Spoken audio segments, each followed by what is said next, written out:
កុមារាពីររូបគាត់នឹងធ្វើការសម្ដែងជូនចាឥឡូវមុននឹងធ្វើការសម្ដែងជួយលើកខ្ជុំឡើងបងប្អូនទាំងគ្នាស្គាល់ខ្ជុំនឹងអត់អូនខិតមកកណ្ដាលតិចណាខិតមកកណ្ដាលតិចស្គាល់អត់បងប្អូនទាំងគ្នាស្គាល់ចាំចុះចិត្តលេងអត់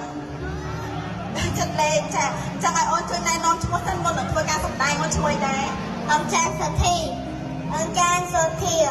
ចូលចិត្តលេងខ្ជុំនឹងរងថ្ងៃហ្មងណោះបាទចឹងថ្ងៃហ្នឹងមកធ្វើការសម្ដែងជូនពុកម៉ែបងប្អូនពីអីគេដែរពីខ្ជុំអត់ដល់លេងមួយនាទី10នាទីអត់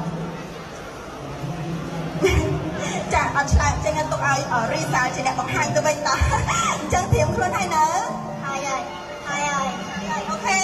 ចាចាំបងរត់ដល់3អូនចាប់ដើមគុំណាចាលើកឡើងទៅលើកបងប្អូនអ្នកគ្នាត្រៀមចាក់ដៃណាមួយជួយរត់ទាំងអស់គ្នា1 2 3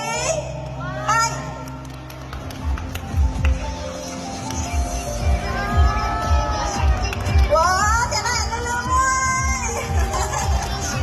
បាត់ជាលឿនខ្លាំងមែនតែម្ដងចាសូមអរគុណទៅដល់ទស្សនិកជនទាំងអស់គ្នាចាដែលបានធ្វើការហៅគ្រប់គ្រងចាហើយអរគុណដល់អូនផងដែរជាជនទៅផ្ដល់រង្វាន់ជូនចាអរគុណច្រើនអរគុណជំរាបលា